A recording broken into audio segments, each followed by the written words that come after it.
Hello students, how are you all. आज हम physics का फर्स्ट चैप्टर स्टार्ट करेंगे, इलेक्ट्रिसिटी। ठीक, तो सबसे पहले ये जानना जरूरी है कि इलेक्ट्रिसिटी क्या है। दिमाग में एक चीज आती है कि इलेक्ट्रिसिटी क्या होता है।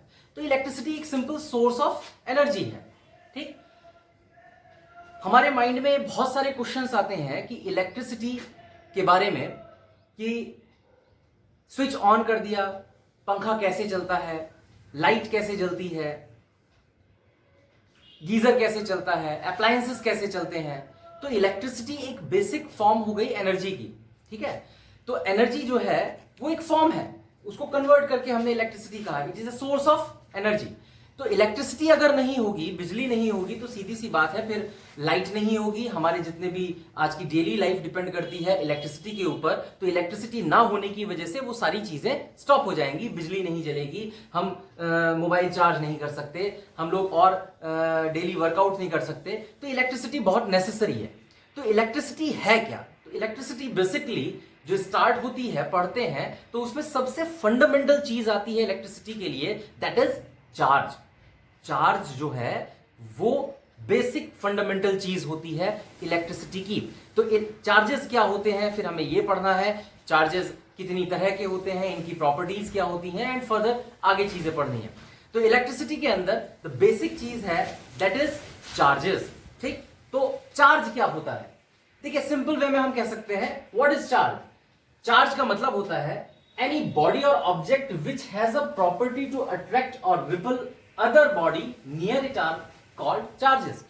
कोई भी ऐसी बॉडी या ऑब्जेक्ट, किसी भी बॉडी में, किसी ऑब्जेक्ट में एक ऐसी प्रॉपर्टी होना कि वो दूसरी चीज को अपनी तरफ अट्रैक्ट कर सके, ठीक, या उसको अपने से रिपेल कर सके, दैट इज कॉल्ड चार्ज। खींचना या उसको अपने से दूर कर देना। ठीक है, अगर किसी बॉडी के पास ये प्रॉपर्टी है तो दैट इज कॉल्ड चार्ज। ठीक, इसके लिए एक सिंपल सा एक एक्सपेरिमेंट हम कर सकते हैं कि हम लोग नॉर्मली क्या करते हैं, कॉम्ब, बच्चे बहुत इस एक्सपेरिमेंट को करते हैं। कॉम्ब होता है हमारे पास, और कॉम्ब जो है उसको रब करते हैं बच्चे बालों से, और रब करने के बाद पीस ऑफ पेपर्स जो होते हैं, बहुत सारे छोटे छोटे अगर टुकड़े पीसेस ऑफ पेपर्स हों और उसके पास लेके जाया जाए, तो हम देखते हैं कि कुछ पीसेस ऑफ पेपर इस कॉम्ब के पास आकर चिपक जाते हैं। ठीक है, कुछ रह जाते हैं वहीं पे। तो ऐसा क्यों हुआ? देखिए, ये कॉम्ब जो है, कॉम्ब के ऊपर कोई भी चार्ज नहीं था। ठीक, जब हम उसको अपने हेयर से रब करते हैं तो उसके ऊपर चार्ज ट्रांसफर हो जाता है। हमारे ऊपर चार्ज है, ठीक, वो चार्ज कॉम्ब पे ट्रांसफर हो जाता है, और जो पेपर्स हैं, पेपर्स के ऊपर भी चार्जेस होते हैं, और वो चार्जेस जो होते हैं, तो पेपर क्या करता है, कुछ paper, bit of papers attract to the comb, comb से चिपक जाते हैं, कुछ नहीं चिपकते। वो चिपकते हैं जिनके ऊपर अपोजिट चार्ज होता है। ठीक है, तो अपोजिट चार्ज वाले इसके ऊपर चिपक जाते हैं, और सेम चार्जेस वाले जो है वो रह जाते हैं। तो ये क्या हुआ, ये चार्जेस की अट्रैक्टिव प्रॉपर्टी हुई। तो हम कह सकते हैं चार्जेस जो होते हैं, ऑब्जेक्ट क्या हुआ, चार्ज कह सकते हैं एनी ऑब्जेक्ट और बॉडी और object which has a property to attract और रिपल। तो ये अट्रैक्ट करना या रिपल करना, इसी को कहते हैं चार्ज। ठीक, तो ये एक सिंपल सा हमने आपको एक एग्जांपल दिया। चार्जेस भी कितनी तरह के होते हैं? Charges are of simple two types, एक पॉजिटिव चार्ज कहा जाता है और एक नेगेटिव चार्ज कहा जाता है। ठीक है, तो यहां पर हम कह सकते हैं कि पॉजिटिव और नेगेटिव दो तरह के चार्जेस होते हैं। क्लियर? केमिस्ट्री में हम पढ़ते हैं positive charge and negative charge, ions की फॉर्म में पढ़ते हैं, तो हम कहते हैं कि negative ions and positive ions. Positive क्या होते हैं, जो अपने इलेक्ट्रॉन्स लूज करते हैं, नेगेटिव क्या होते हैं, आयंस जो अपने जो इलेक्ट्रॉन्स को गेन करते हैं। तो गेन और लूज करने से भी पॉजिटिव और नेगेटिव चार्जेस फॉर्म आउट होते हैं। तो ये पॉजिटिव और नेगेटिव चार्ज दो तरह के चार्जेस हो गए। ठीक है, प्रॉपर्टी बेसिकली क्या हमने यहां पे बताई, opposite charge attract each other and same charges ripple each other. जो चार्जेस होते हैं, एक जैसे चार्जेस, सेम चार्जेस के लिए एक्सपेरिमेंट कर सकते हैं आप। मैग्नेट ले लें अगर आप दो, और दो मैग्नेट्स को आप अपने पास लेकर आएंगे, तो या तो वो रिपल करेगी या अट्रैक्ट करेगी। तो हम क्या कहते हैं, पोल्स कहते हैं वहां पे। ठीक है, सेम पोल्स, बात वही है, सेम पोल्स अट्रैक्ट और ripple, they ripple each other. and unlike poles attract each other. The same thing happens here. Opposite charges एक दूसरे को attract करते हैं और same charges एक दूसरे को repel करते हैं. Clear? तो यहां हमने समझा कि चार्जेस एक्चुअली होते क्या हैं और कितने टाइप के चार्जेस होते हैं. ये एक तरह से इंट्रोडक्शन है इस चैप्टर का. ठीक है, जो चैप्टर हम स्टार्ट कर रहे हैं इसका basically this is the introduction part, और इसी में हम थोड़ा बहुत सीखेंगे भी इस चैप्टर के बारे में. Now the next thing is कि यूनिट ऑफ चार्ज क्या होता है. देखिए, चार्ज के बारे में हमने पढ़ा. चार्जेस हमने सिंपल कहा कि वो ऑब्जेक्ट जिसके अंदर प्रॉपर्टी को अट्रैक्ट करने की या रिपल करने की, दैट इज कॉल्ड चार्ज. और चार्ज दो तरह के हमने पढ़े, positive charge and negative charge. और हमने यहां ये भी पढ़ा कि सेम चार्जेस जो है वो एक दूसरे को रिपल करते हैं और अपोजिट चार्जेस अट्रैक्ट करते हैं. अब यहां एक और चीज आती है, that is unit of charge. Charge की यूनिट क्या होती है? तो चार्ज की जो यूनिट होती है उसे कूलम कहते हैं, और कूलम को C से रिप्रेजेंट किया जाता है. ठीक, अब कूलम क्या है? What is coulomb? तो हम कह सकते हैं कूलम का मतलब होता है कि ये एक ऐसा फोर्स है, जो ये चार्जेस हैं, हमने कहा कि ये एक ऐसा फोर्स है जो या तो अट्रैक्ट करे, अट्रैक्टिव फोर्स हो, या चीज को रिपल करता है. ठीक है, तो फोर्स हमने यहां पे क्या कहा? फोर्स कहा. कोई भी दो चीज आपस में अट्रैक्ट हो रही है, दूर हो रही है, तो दोनों में एक फोर्स लग रहा है, आइदर अट्रैक्टिव फोर्स और रिपल्सिव फोर्स. तो हम कह सकते हैं कूलम क्या है? एक तरह का फोर्स है, either it is attractive force और रिपल्सिव फोर्स. ठीक, तो क्या हो सकती है इसकी कूलम की वैल्यू? अगर हम कहें 1 कूलम की वैल्यू क्या हो सकती है, तो 1 कूलम की वैल्यू के लिए अगर हम कहें तो हम कह सकते हैं कि मान लीजिए हमारे पास दो चार्जेस हैं और इन दो चार्जेस को हमने 1 मीटर के डिस्टेंस अपार्ट पे रखा हुआ है, तो इसके ऊपर क्या लगेगा? फोर्स लगेगा. अब हमने चार्ज कहा, ठीक है, either it is a positive, ये दोनों पॉजिटिव हो सकते हैं, नेगेटिव हो सकते हैं, तो सेम चार्जेस हो सकते हैं, तो सीधी सी बात है रिपल करेंगे. एक पॉजिटिव एक नेगेटिव मान ले तो ये अट्रैक्ट करेंगे. दोनों ही केसेस में क्या लग रहा है? फोर्स लग रहा है. तो वो फोर्स जो है वो कितना होता है? हम लोगों ने क्लासेस में, लोअर क्लासेस में पढ़ा है 9 इंटू 10⁹ न्यूटन का जो फोर्स, यानी कि दो चार्जेस के ऊपर अगर इतना फोर्स लगता है 9 इंटू 10⁹ न्यूटन, तो वो कहलाता है 1 कूलम.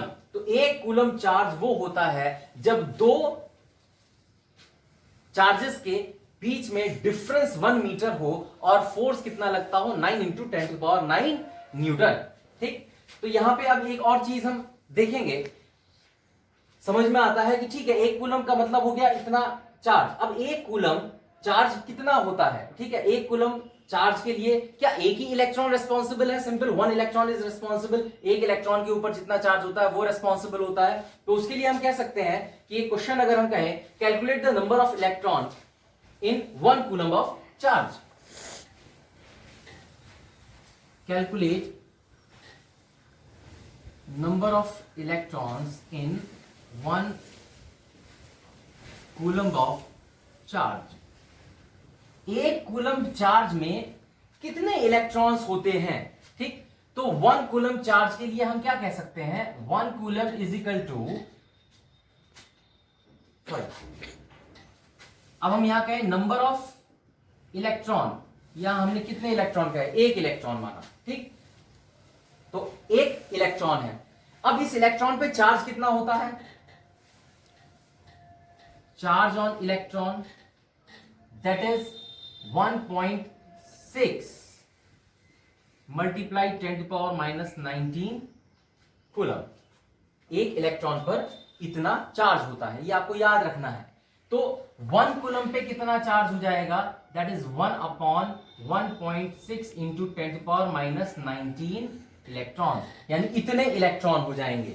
ठीक है, और ये अगर इतने इलेक्ट्रॉन्स हैं तो यहां कैसे कैलकुलेट करेंगे? ये -19 ऊपर चला जाएगा और ये डेसिमल 1.6 का हटाएंगे तो यहाँ 10 हो जाएगा. तो वैल्यू कितनी आ जाएगी? वैल्यू आएगी 10 मल्टीप्लाई 10⁻19/16, और इसे कैलकुलेट करेंगे तो आता है 6.25 मल्टीप्लाई 10⁻18 इलेक्ट्रॉन्स. इसका मतलब है 1 कूलम चार्ज का मतलब ये नहीं है कि 1 ही इलेक्ट्रॉन है, नहीं, 1 कूलम चार्ज के लिए इतने इलेक्ट्रॉन्स चाहिए, यानी 6.25 मल्टीप्लाई 10 टू द पावर 18, इसके आगे 18 जीरोस होंगे। इतने सारे इलेक्ट्रॉन मिलकर एक कूलम चार्ज बनाते हैं। ठीक, तो यहां हमने बेसिकली क्या पढ़ा? हमने पढ़ा कि चार्ज क्या होता है, कितने टाइप के चार्जेस होते हैं, यूनिट ऑफ चार्ज क्या होता है, कूलम होता है। और यहां हमने कहा एक कूलम चार्ज का मतलब ये नहीं है कि एक ही इलेक्ट्रॉन एक कूलम चार्ज बनाता है। इसके लिए इतने सारे इलेक्ट्रॉन्स एक साथ मिलकर 1 कूलम चार्ज जो है वो बनाते हैं। तो स्टूडेंट्स, अब हमें समझना है कि इलेक्ट्रिसिटी एक्चुअली होती क्या है। ठीक, हमने चार्जेस पढ़े, टाइप ऑफ चार्जेस पढ़े और बेसिक चीजें पढ़ी। ठीक, अब व्हाट इज इलेक्ट्रिसिटी? इलेक्ट्रिसिटी क्या होती है? ठीक, तो इलेक्ट्रिसिटी का मतलब होता है द फ्लो ऑफ, अभी हम कह सकते हैं the flow of electric charge between two end points is called electricity. दो एंड पॉइंट्स के बीच में, दो पॉइंट्स के बीच में चार्जेस का फ्लो होना इलेक्ट्रिसिटी कहलाता है। ठीक, that is called electricity. Current का फ्लो होना, चार्जेस का फ्लो होना, flow of charge is known as current. ठीक है, तो अभी हम कह सकते हैं the flow of electric charge, अब वो पॉजिटिव चार्ज हो या नेगेटिव चार्ज हो, the flow of electric charge between two end points is called electricity. ठीक, अब इसको समझने के लिए एक सिंपल सा एक एग्जांपल लेते हैं। सपोज शिमला का टूर करते हैं। ठीक है, शिमला टूर के लिए जाते हैं, बच्चे ठंड में गए शिमला घूमने के लिए, और दो बसेस थी, बस 1 एंड बस 2। दोनों के अंदर जो टोटल कैपेसिटी ऑफ सीट्स हैं, कितनी सीट्स हैं, दैट इज 50 सीट्स इसके अंदर है और 50 सीट्स 50 सीट्स ही इसके अंदर है। टोटल सीट्स बस के अंदर इतनी हैं। अब इस सीट बस के अंदर, बस नंबर 2 के अंदर जो है वो कितने बच्चे बैठे? ठीक है, दोनों बसेस को शिमला जाना है, लेकिन बस नंबर 2 के अंदर कितने बैठे साहब? ये बस आई थी, पहले ये बस आई हुई थी और इस बस के अंदर बच्चे भर गए दगादग। अब बच्चे जब अंदर भर गए तो कितने बैठ गए? 50 सीट्स पर 50 बैठ गए और बाकी और बच्चों को सीट नहीं मिली, वो भी उसके अंदर चढ़े, तो नियर अबाउट 60 बच्चे इसके अंदर फिल्ड हो गए, 60 लोग चले गए। अब 60 बच्चे बैठ तो पाएंगे नहीं, 50 सीटें हैं, तो 10 क्या थे? खड़े हो गए पकड़ के, उनको सीट नहीं मिल पाई। तो 60 बच्चे, 60 स्टूडेंट्स इसके अंदर फिल हो गए। ठीक है, अब इसके बाद सेकंड बस आ गई, सपोज बस नंबर 1 ये आई, और इस बस के अंदर जो थी वो क्या हुआ? सीट्स थी 50। अब इसके अंदर 50 सीट्स थी और 25 बच्चे बचे हुए, 25 बच्चे इसमें जगह मिली, आराम से जाके इसमें बैठ गए। ठीक है, तो क्या हुआ? इसमें 25 स्टूडेंट्स, इसमें 60 स्टूडेंट्स, और इसके अंदर कैपेसिटी दोनों की 50-50 है। अब क्योंकि यहां पे बस की सीटें खाली थी, तो जो बच्चे इसके अंदर भरे हुए थे, अब यहां पे हुआ क्या एक्चुअली, यहां समझिए, यहां पे हाई कंसंट्रेशन हो गया, हाई कंसंट्रेशन। बच्चों की अमाउंट 50 थी, 50 से भी ज्यादा हो गई, 60 इसके अंदर है, हाईली कंसंट्रेटेड। ठीक, डेंस्ड। यहां पे क्या हुआ? यहां पे लो कंसंट्रेशन, लो कंसंट्रेशन कम है, 25 बच्चे ही बैठे हैं, 25 सीटें अभी खाली हैं। क्लियर? अब होता क्या है, यहां से बच्चे जो खड़े हुए थे, क्योंकि 50 सीट्स थी, 60 बैठे थे, तो 10 जो बच्चे थे उनको यहां से पता चला कि इसमें जगह खाली है, और वो मूव आउट करके इसके अंदर बस में चले गए। तो यहां पे 25 के अंदर प्लस 10 और हो गए, यानी 35 हो गए। ठीक, 10 बच्चे इसमें आ गए। अब वो जो 50 थे इसके अंदर बैठे रहे। ठीक है, तो क्या हुआ यहां समझिए, मूवमेंट बच्चों का हुआ from higher concentration to lower concentration. अब इसको इलेक्ट्रिसिटी के कॉन्सेप्ट में बदल के समझते हैं।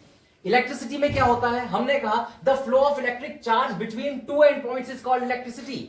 अब यहां पर एक एंड पॉइंट ये है, एक एंड पॉइंट ये है। ठीक, स्टूडेंट्स क्या हैं? चार्जेस हैं।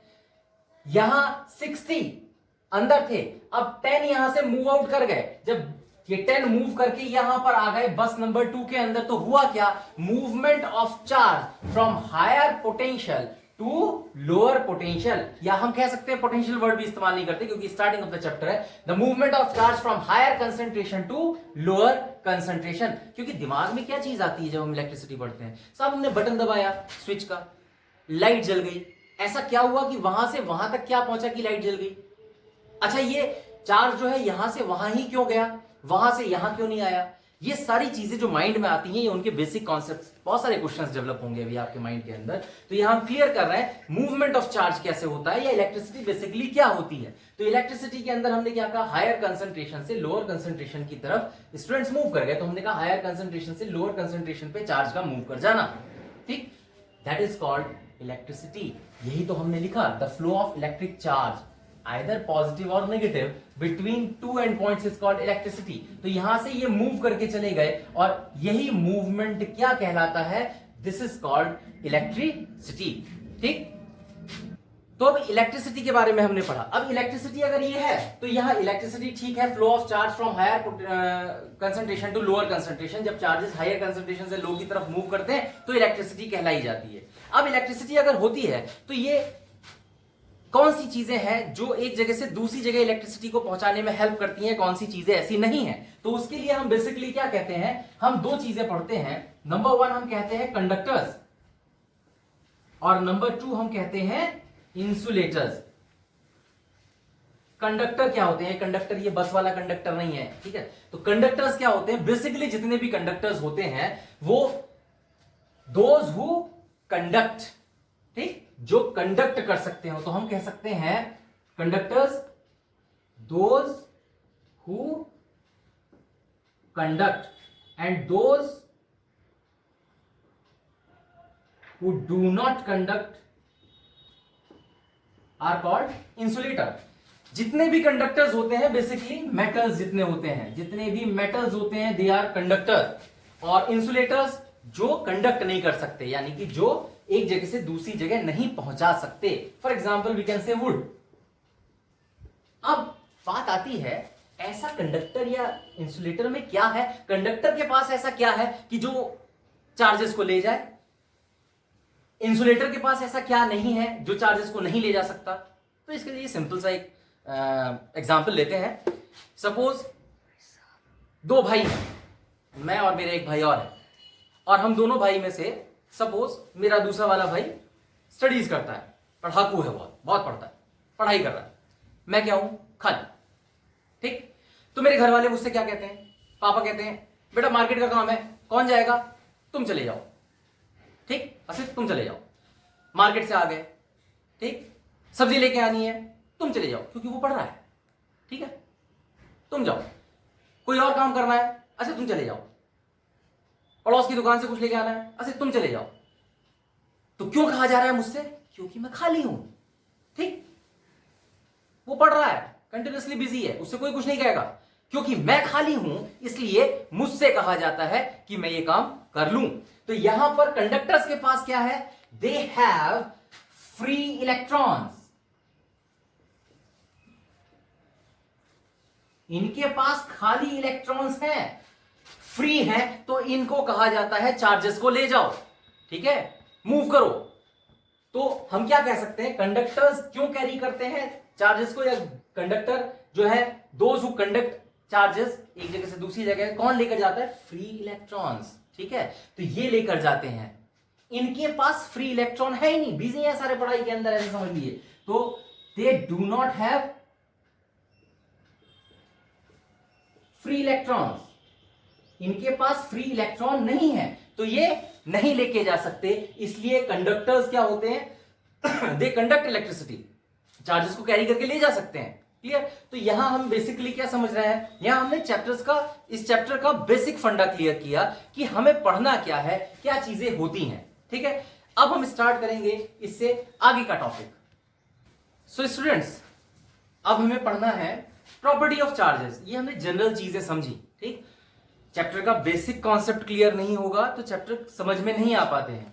अब हमें पढ़ना है प्रॉपर्टीज ऑफ चार्जेस। चार्जेस हमें बहुत अच्छे से समझ में आ गए, तो प्रॉपर्टीज क्या होती हैं चार्जेस की। सबसे पहली प्रॉपर्टी हमने आपको बताई कि like charges ripple each other and unlike charges attract each other. एक एक चीज को समझते चलिएगा। सिंपल इसका एक फर्स्ट एग्जांपल दैट इज, हम मैग्नेट ले लेते हैं। मैग्नेट अगर एक जैसे, यानी कि जब मैग्नेट को पास लेकर आते हैं, अगर सेम पोल्स होते हैं, दे क्या करते हैं, रिपल कर देते हैं, अनलाइक पोल्स अट्रैक्ट करते हैं। सेम चार्जेस के साथ भी होता है। This is the first property. Now second property, electric charges conserve. What is the meaning of conserve? Conserve का मतलब होता है charges can neither be created nor be destroyed. आप चार्ज को ना तो बना सकते हैं ना उसको डिस्ट्रॉय कर सकते हैं, क्योंकि हमने चार्जेस जब पढ़े तो चार्जेस आपने पढ़े हैं, स्ट्रक्चर ऑफ एटम पढ़ रखा है। एटम के अंदर क्या होता है? Basically nucleus. न्यूक्लियस के अंदर क्या होता है? हमने पढ़ा है न्यूट्रॉन्स और प्रोटॉन्स होते हैं, और बाहर की तरफ क्या होते हैं? इलेक्ट्रॉन्स होते हैं। इलेक्ट्रॉन्स नेगेटिव चार्ज होते हैं, प्रोटॉन्स पॉजिटिव, और न्यूट्रॉन्स के ऊपर कोई चार्ज नहीं होता। क्लियर?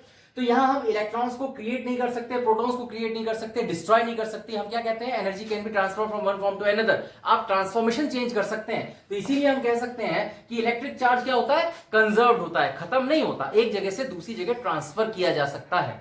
तो कंजर्व्ड समझ में आ गया। Next, electric charges additive. Charges की एक प्रॉपर्टी और होती है कि they are additive in nature. Additive in nature का मतलब क्या होता है? Total charge is the algebraic sum of individual charges. ये कहा जाता है total charge is the algebraic sum of individual charges. जैसे कि अगर हम कहते हैं प्लस का 2 एक चार्ज है, प्लस का 6 एक चार्ज है, तो टोटल चार्ज कितना हो गया? दैट इज प्लस का 7। इसी में अगर हम कह देते हैं कि माइनस का 2 और आ जाए तो कितना हो जाएगा? +2 -2 कैंसिल होगा, 6 प्लस का 6। तो चार्जेस क्या होते हैं? एल्जेब्रिकली उनको जोड़ा जा सकता है। तो हम कहते हैं electric charges additive in nature. Second point clear है। Next, electric charges quantized. Quantize का मीनिंग क्या है? क्वांटाइज का मतलब होता है minimum charge capable for free existence. Minimum charge capable for free existence, and that is equal to a charge on electron. कम से कम कितना चार्ज जो है वो फ्रीली एग्जिस्ट कर सकता है? जैसे कि सपोज ये मेरे पास एक पेपर है, ठीक है, this is a piece of paper. इसके ऊपर मिनिमम क्या है जो कि लिख सकते हैं? सबसे कम क्या चीज है जो कि इसके ऊपर दिखाई दे लिखी हुई? डॉट, एक सिंपल डॉट। अब इससे छोटा कुछ नहीं हो सकता कि हम पेपर के ऊपर रिप्रेजेंट कर दें, लिख दें। ऐसे ही minimum charge capable for free existence कितना होता है? That is a charge on an electron. एक इलेक्ट्रॉन के ऊपर जितना चार्ज होता है that is the minimum charge capable for the free existence. तो हम कहते हैं इलेक्ट्रिक चार्जेस क्वांटाइज। यहां से एक इंपॉर्टेंट चीज आती है, Q is equal to n e. ये फॉर्मूला देखिए ब्रैकेट्स के अंदर, बेसिकली जब मैं पढ़ाता हूं तो ब्रैकेट में कुछ फॉर्मूलेज अंदर बंद होते हैं। जो भी चीज ब्रैकेट में बंद है ये हमेशा ध्यान रखिएगा, न्यूमेरिकल्स के लिए बहुत काम आएगी। ठीक है, ये न्यूमेरिकल्स के फॉर्मूले होते हैं जो कि आपको आगे फ्यूचर में काम देंगे जब हम पढ़ाएंगे आपको। Q is equal to n e. अब यहां Q is equal to n e का क्या मतलब है? यहां पे Q क्या है? That is charge. N क्या है? Small n। N is number of electrons. कितने इलेक्ट्रॉन्स हैं? हमने आपको पिछले अभी पीछे समझाया था कि 1 कूलम चार्ज के लिए 1 इलेक्ट्रॉन रिस्पॉन्सिबल नहीं होता। हमने कैलकुलेट करके बताया था 6.25 मल्टीप्लाई 10⁻18 ये वैल्यू आई थी। इतने सारे इलेक्ट्रॉन्स मिलकर 1 कूलम चार्ज बनाते हैं। तो n नंबर ऑफ इलेक्ट्रॉन, कितने इलेक्ट्रॉन होंगे। और E का मतलब होता है चार्ज ऑन इलेक्ट्रॉन। कितना होता है एक इलेक्ट्रॉन पे चार्ज? वो हमें पता है, that is 1.6 multiply 10⁻−19 coulomb. Charge का यूनिट होता है कूलम। तो ये आप वैल्यूज रख के कैलकुलेट कर सकते हैं नंबर ऑफ इलेक्ट्रॉन्स। न्यूमेरिकल में अगर वो कहता है कि इतने कूलम चार्ज है, ठीक, नंबर ऑफ इलेक्ट्रॉन्स कैलकुलेट कीजिए, इतने कूलम चार्ज अगर फ्लो करता है, तो ई की वैल्यू तो आपको हमेशा याद रहनी चाहिए, ये आपको गिवन नहीं होगी। तो क्यू चार्ज एन निकालना है आपको, नंबर ऑफ इलेक्ट्रॉन। इलेक्ट्रॉन का चार्ज आपको पता है 1.6 × 10⁻−19। तो जितना चार्ज गिवन है न्यूमेरिकल में वो वैल्यू रखिएगा, कूलम के अंदर इलेक्ट्रॉन की वैल्यू रखिए, सिंपल डिवाइड कीजिए नंबर ऑफ इलेक्ट्रॉन्स। तो ये 1 मार्क के न्यूमेरिकल्स के लिए बहुत इंपॉर्टेंट है फॉर्मूला। तो स्टूडेंट्स अब हमें एक और टॉपिक पढ़ना है, दैट इज कूलम्स लॉ। ठीक, ये इंपॉर्टेंट है, this is important. Coulomb's law क्या होता है? तो देखिए कूलम जो थे साइंटिस्ट थे जिन्होंने सबसे पहले चार्ज को डिस्कवर किया, और जितने भी डिस्कवरर्स हैं उन्हीं के नाम पर उनकी यूनिट्स रखी जाती हैं, जो हमने अभी पीछे आपको बताई। चार्ज की यूनिट क्या थी? कूलम। तो कूलम जो साइंटिस्ट थे उन्होंने चार्ज को डिस्कवर किया। ठीक है, चार्ज डिस्कवर किया, लेकिन चार्ज डिस्कवर करने के बाद उन्होंने लॉ भी दिया, एक लॉ दिया जो उनके चार्ज उन्होंने डिस्कवर किया उसके बारे में, एक प्रॉपर्टी के बारे में बताया। तो कूलम की वो प्रॉपर्टी कहलाई जाती है कूलम्स लॉ। और इस लॉ के हिसाब से कूलम ने क्या कहा? कूलम ने कहा the force between two charges is directly proportional to the square of the charges is directly proportional to the product of the two charges. I repeat, the force between two charges is directly proportional to the product of two charges and inversely proportional to the square of the distance between them. ये तो definition हो गई. अब इसे समझिए जरा. मान लीजिए हमारे पास दो चार्जेस हैं. Let there are two charges. एक चार्ज हमने लिया ये, और एक चार्ज हमारे पास ये रहा. दो चार्जेस हैं, ठीक. हमने इसको भी नाम क्यू दे दिया, इसको भी क्यू दे दिया. अब आप कहेंगे कि ये पॉजिटिव है नेगेटिव है. तो देखिए पॉजिटिव चार्ज होंगे अगर, तो भी इनके बीच में क्या लगेगा? फोर्स. कौन सा? सेम चार्जेस हैं, रिपल्सिव फोर्स. अगर ये अपोजिट चार्ज हैं तो भी फोर्स लगेगा, अगेन अट्रैक्टिव फोर्स. दोनों केसेस के अंदर फोर्स लगना ही है. तो यहां फोर्स की ही बात हो रही है. तो दो चार्जेस हमने माने, इनके बीच का डिस्टेंस कितना है? हमने माना r. Small r is the distance between them, ठीक. तो इन चार्जेस के ऊपर क्या लगेगा? फोर्स लगेगा. वेक्टर क्वांटिटी है, किसी डायरेक्शन में लगेगा, फोर्स लगेगा किसी भी डायरेक्शन में. Either it is attractive force और it is a repulsive force. तो कूलम ने क्या कहा? The force between two charges is directly proportional and inversely proportional. दो शब्द आए हैं, देखिए यहां पे. प्रोपोर्शनल का मतलब समझ लीजिएगा, जिन बच्चों को प्रोपोर्शनल का क्लियर नहीं है मीनिंग.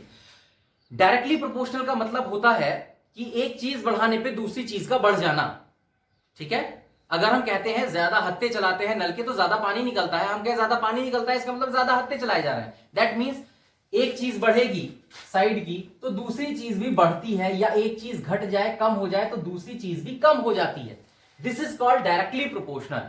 इनवर्सली प्रोपोर्शनल का मतलब क्या होता है? अगर आप एक चीज बढ़ाएंगे तो दूसरी चीज कम हो जाए, ये होता है इनवर्सली प्रोपोर्शनल. क्लियर. तो यहां क्या कहा उसने? The force between two charges, दो चार्जेस ये रहे, is directly proportional to the product of two charges, ठीक. तो कूलम के हिसाब से क्या हुआ? पहला पॉइंट हम कह सकते हैं force is directly proportional to the product of two charges. तो हमने क्या मान लिया? फोर्स इज डायरेक्टली प्रोपोर्शनल का ये सिंबल होता है directly proportional to the product of two charges. Suppose this is Q1 and this is Q2. तो हमने कहा Q1 into Q2. This is equation number 1. Law के हिसाब से the force between two charges is directly proportional to the product of two charges. ठीक है, clear. तो force बढ़ाओगे तो ये चार्जेस बढ़ेंगे, चार्जेस बढ़ाओगे तो फोर्स बढ़ेगा. इसे समझ लो कैसे बढ़ेगा. देखिए इसके लिए दो मैग्नेट ली हमने छोटी, ठीक. डिस्टेंस हमने फिक्स कर रखा है r. जब हमने दो मैग्नेट छोटी छोटी ली तो उनके बीच में फोर्स लगेगा इधर अट्रैक्टिव रिपल्सिव, ठीक. हमने क्या किया? मैग्नेट का साइज बड़ा कर दिया, डिस्टेंस वही रखा, तो क्या हुआ? बहुत तेजी से पास आ गए. और बड़ा कर दिया, फोर्स और बढ़ गया. इसका मतलब क्या हुआ? चार्जेस बढ़ाओगे, मैग्नेट का साइज बढ़ा रहे हो, चार्जेस बढ़ा रहे हो तो फोर्स बढ़ रहा है. और अगर मैं इसका उल्टा कहता कि साहब दो मैग्नेट रखी है एक प्रॉपर डिस्टेंस पे और फोर्स बढ़ गया, तो इसका मतलब क्या है? आपने मैग्नेट का साइज बढ़ाया, फोर्स कोई कहता है कम हो गया, तो इसका मतलब साइज कम कर दिया. क्लियर हो गया? That is directly proportional. तो first point, force is directly proportional to Q1 into Q2. This is equation number 1 according to this definition. आगे उसने क्या कहा?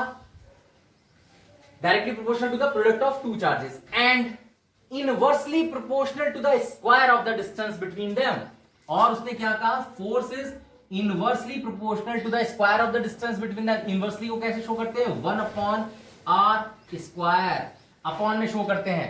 देखिए यहां पे फोर्स बढ़ेगा तो ये चीज भी बढ़ेगी, ये कम होगा तो ये भी कम हो रहा था. एग्जाम्पल हमने दिया. और इनवर्सली प्रोपोर्शनल का मतलब क्या हुआ? फोर्स बढ़ाएंगे तो ये डिस्टेंस कम होगा. कैसे? सब एक ही रहा, इसके बीच में सपोज 1 मीटर का डिस्टेंस है, चार्जेस हैं. क्लियर. अब हम क्या कह रहे हैं? हमने यहां पे पहले वाले केस के अंदर डिस्टेंस कांस्टेंट रखा था. अब हम कह रहे हैं कि साहब ये मैग्नेट 1 मीटर पे थी और अट्रैक्टिव फोर्स लगा रही थी. फॉर एग्जाम्पल दो मैग्नेट लिए हमने, उनके बीच अट्रैक्शन लग रहा है. अब हमने क्या किया? मैग्नेट को एक को दूर कर दिया, हमने इसकी पोजीशन यहां से चेंज करके यहां कर दी. फॉर एग्जाम्पल अब डिस्टेंस कितना हो गया? ये मैग्नेट सेम साइज की है तो क्या होगा? फोर्स कम हो जाएगा ना. क्लियर. तो यहां पे यही इनवर्सली का मतलब है. इनवर्सली प्रोपोर्शनल का मतलब है कि force is inversely proportional to the square of the distance. तो इनवर्सली में सिंबल तो यही बनेगा प्रोपोर्शनल का, लेकिन अपॉन लिखा जाता है. This is equation number 2. तो force is inversely proportional to the square of the distance between them.